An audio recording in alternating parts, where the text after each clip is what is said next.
Hello students, हमारी आज की एक्टिविटी का एम है to prove that air and water both are necessary for rusting. तो इसके प्रूव करने के लिए हमने 3 बॉइलिंग ट्यूब ले रखी हैं यहाँ पे।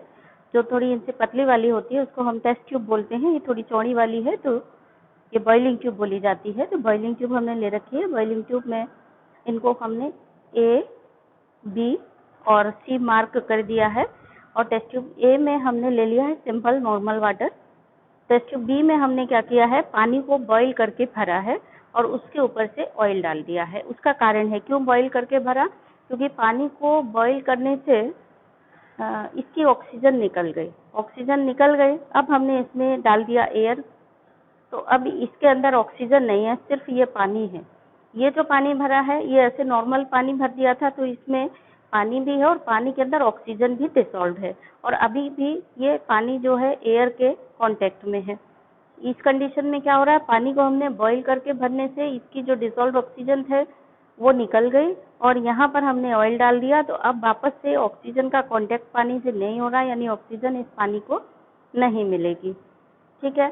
टेस्ट ट्यूब सी में हमने क्या किया है, कैल्शियम क्लोराइड डाला है। कैल्शियम क्लोराइड का नेचर होता है ये मॉइस्चर को एब्जॉर्ब कर लेता है। तो अब हम इसमें क्या करेंगे, तीनों टेस्ट ट्यूब में हम दो आयरन नेल्स डालते हैं साफ करके। सैंड पेपर से अच्छे से साफ कर लिया और डाली। और हम इन टेस्ट ट्यूब को 1 वीक के लिए अनडिस्टर्ब रख देंगे। 1 वीक के बाद हम देखेंगे कि इनमें क्या चेंज आया। ठीक है, धीरे से डालेंगे जो नीचे जाकर बॉटम ना टूटे टेस्ट ट्यूब का। और इनको कॉर्क लगा करके 1 वीक के लिए रख देंगे। थोड़ा सा केयरफुली डालेंगे इसको जिससे टूटे ना ये। ठीक, ये तो एक्टिविटी का एम क्या है, हमारी एक्टिविटी का एम है to prove air and water both are necessary for rusting. और इस एक्टिविटी को आपको लिखना भी है कंप्लीट ऑब्जर्वेशन करने के बाद में। तो लिखेंगे कैसे, एम हो गया, देन रिक्वायरमेंट में आपको क्या क्या लगा वो लिखेंगे। क्या क्या लगा, टेस्ट ट्यूब स्टैंड लगा, बॉइलिंग ट्यूब 3 लगी, कॉर्क लगा और आयरन नेल, और क्या वाटर, स्प्रिट लैंप भी लगा होगा पानी बॉईल करने के लिए, iron nails and calcium chloride and boiling tube. These are the requirement. तो रिक्वायरमेंट हो गया। रिक्वायरमेंट के बाद नेक्स्ट क्या आया, प्रोसीजर। प्रोसीजर में आपने क्या किया, जो किया है वही लिख देंगे। 1 2 3 4 5 6 7 ऐसे जो भी आपने किया है यहाँ पर। फर्स्ट स्टेप में आपने क्या किया था, फर्स्ट स्टेप में आपने 3 बॉइलिंग ट्यूब लिए थे and mark them A, B and C।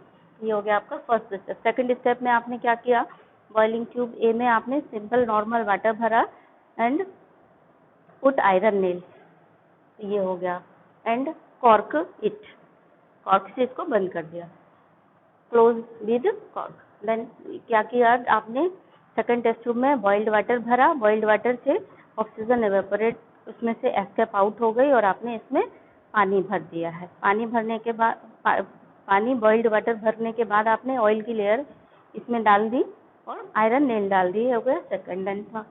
Next step आपने क्या किया, सी टेस्ट ट्यूब में कैल्शियम क्लोराइड लिया है और उसमें आयरन नेल्स डाल दिए और ऊपर से कॉक कर दिया टेस्ट ट्यूब। देन नेक्स्ट, ठीक है, then keep it undisturb for a week.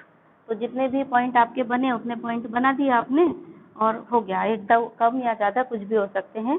Then next one will be the inference and observation.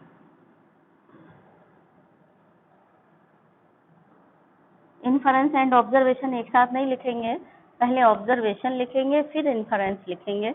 तो ऑब्जर्वेशन क्या है ये हम लोग देखेंगे 1 वीक के बाद इसमें क्या हो रहा है वो देखें।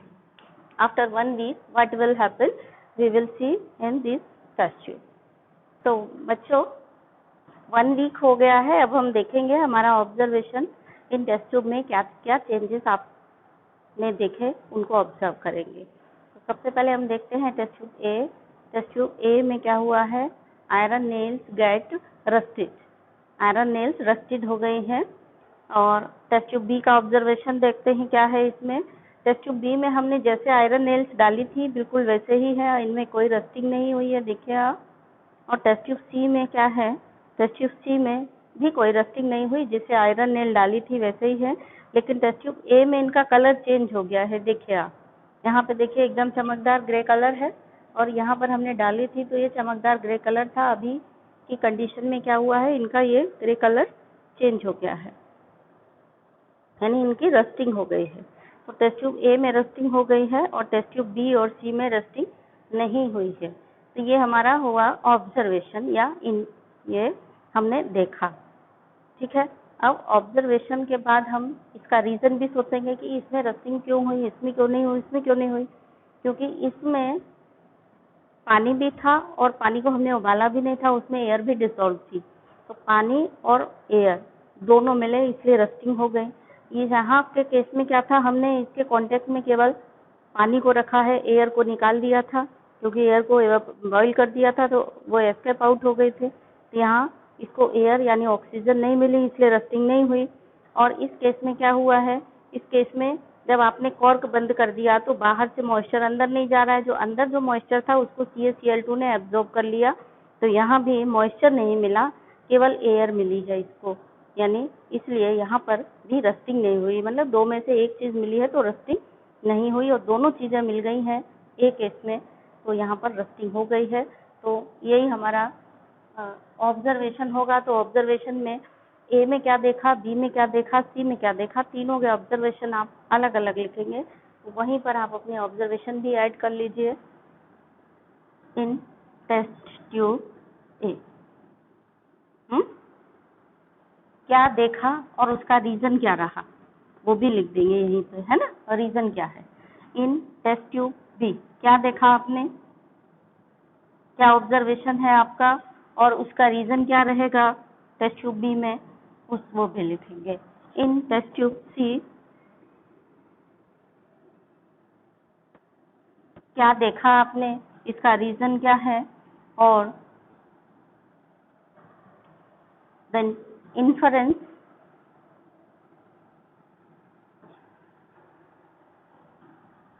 या कंक्लूजन। यहाँ कंक्लूजन नहीं आएगा, inference will be the better. तो इससे आपने इन्फरेंस क्या निकाला, टेस्ट ट्यूब ए में आपने क्या देखा था, रस्टिंग हो गई है, तो आप लिखेंगे टेस्ट ट्यूब ए में iron nails get rusted. Reason क्या हुआ, because air and water both are available to them. Test tube B में iron nails are not rusted because only water was available and air was not available, ठीक है। और test tube सी में क्या था, rusting, iron nails do not rust because only air was available to iron nail and moisture या water was not। तो inference क्या निकला, इन्फरेंस निकला कि for rusting air and water both are necessary, ठीक है। तो आप ये एक्टिविटी लिखेंगे और ये एक्टिविटी को ध्यान में रखेंगे। टीचर से रिलेटेड क्वेश्चंस जो दिए गए हैं उनको आप सॉल्व करेंगे ये एक्टिविटी को ध्यान में रखते हुए। एक क्वेश्चन पेपर दिया था ना आपको, उसमें रस्टिंग के क्वेश्चंस हैं, उनको आपको इस एक्टिविटी से सॉल्व करना है। ओके।